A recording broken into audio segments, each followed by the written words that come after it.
Haleluya.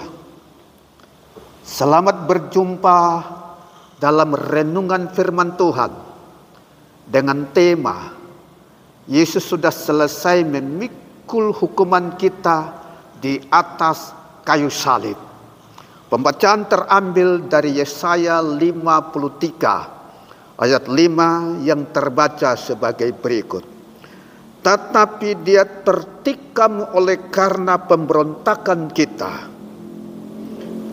Dia diremukkan oleh karena kejahatan kita. Ganjaran yang mendatangkan keselamatan bagi kita ditimpakan kepadanya. Dia memikul hukuman kita di atas kayu salib. Dia tertikam oleh karena pemberontakan kita. Ia diremukkan oleh karena kejahatan kita. Ganjaran dan hukuman yang mendatangkan keselamatan bagi kita ditimpakan kepadanya. Saudaraku yang dikasihi Tuhan Yesus, karena semua manusia telah berbuat dosa, maka semua manusia berada di bawah hukuman Allah. Tuhan Allah yang maha adil wajib menghukum semua orang berdosa tanpa terkecuali, karena itu adalah keadilan. Tidak ada yang bisa melepaskan kita dari hukuman Allah. Allah yang maha kuasa, Allah yang maha tahu, Allah yang maha adil, pasti menghukum semua orang berdosa. Satu-satunya cara untuk bisa lepas dari hukuman Allah, mesti harus ada orang yang tidak berbuat dosa, yang mewakili kita, mengambil alih hukuman kita, supaya kita bisa luput dari hukuman Allah. Tapi karena tidak ada lagi manusia yang tidak berdosa, maka tidak ada lagi manusia yang bisa mewakili kita. Tuhan Allah yang maha kasih, yang sangat mengasihi manusia, hadir dalam rupa manusia Yesus, manusia yang tidak berdosa, manusia tanpa cacat celah, yang tidak pantas dihukum.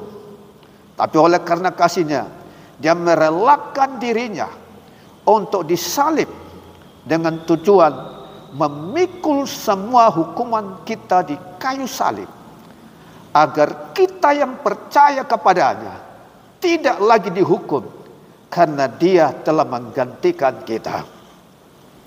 Di dalam Injil Yohanes pasal 3 ayat 16 dan 18, di sana dituliskan demikian. Karena begitu besar kasih Allah akan dunia ini. Maksudnya kasih Allah akan manusia yang ada di dunia ini, sehingga ia telah mengaruniakan anaknya yang tunggal, supaya setiap orang yang percaya kepadanya tidak binasa, melainkan beroleh hidup yang kekal. Orang yang percaya kepada Yesus sebagai Tuhan dan Juru Selamat tidak lagi harus dihukum, tidak binasa, karena hukumannya telah ditanggung oleh Yesus di atas kayu salib. Dan orang-orang yang hukumannya telah ditanggung oleh Yesus di atas kayu salib beroleh hidup yang kekal atau keselamatan yang kekal. Yohanes 3 ayat 18, di sana dikatakan demikian. Barang siapa percaya kepadanya, barang siapa percaya kepada Yesus, ia tidak akan dihukum. Tidak akan dihukum, melainkan beroleh hidup yang kekal. Barang siapa tidak percaya kepada Yesus, ia telah berada di bawah hukuman, sebab ia tidak percaya dalam nama Anak Tunggal Allah. Kenapa? Karena sejak manusia jatuh dalam dosa, secara status dia berada di bawah hukuman Allah. Dan orang yang tidak percaya kepada Yesus sebagai Tuhan dan Juru Selamatnya, tidak ada yang mengambil alih hukumannya. Maka dia tetap berada di bawah hukuman Allah. Tapi orang yang percaya kepada Yesus, hukumannya diambil alih oleh Yesus di atas kayu salib.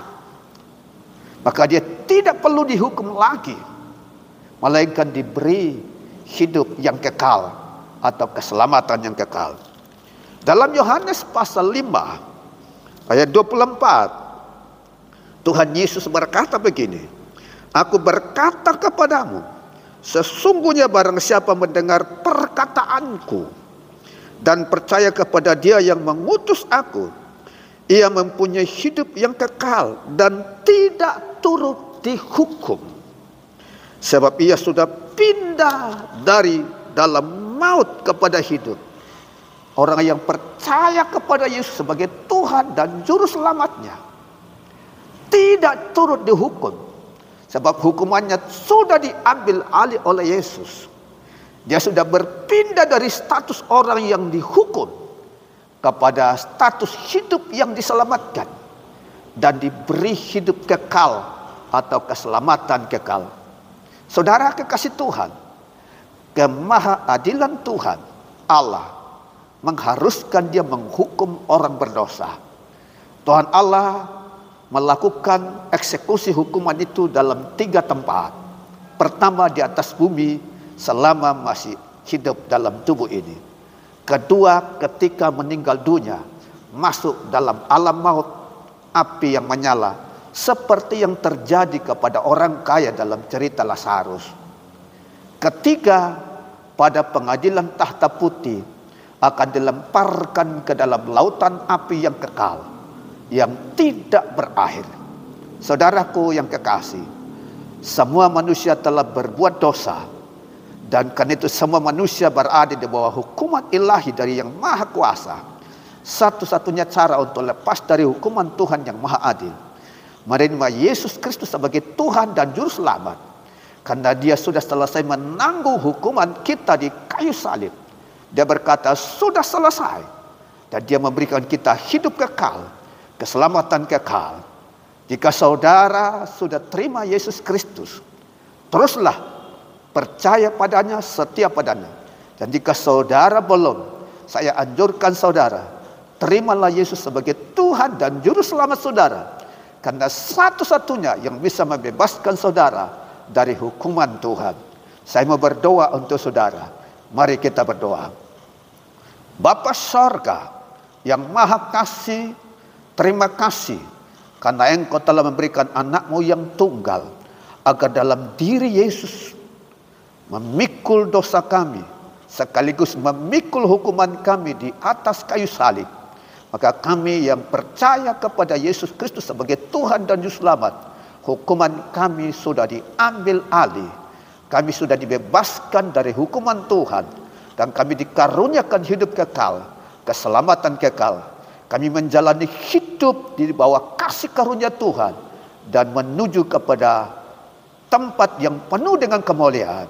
Hamba berdoa untuk semua yang menonton video ini, kiranya Tuhan berkemurahan, sudah mengambil alih hukumannya, sehingga dia tidak lagi berada di bawah hukuman Tuhan, baik dalam hidupnya di dunia ini maupun kelak kalau nanti meninggal, dan justru Tuhan bawa kepada sorga yang penuh kemuliaan.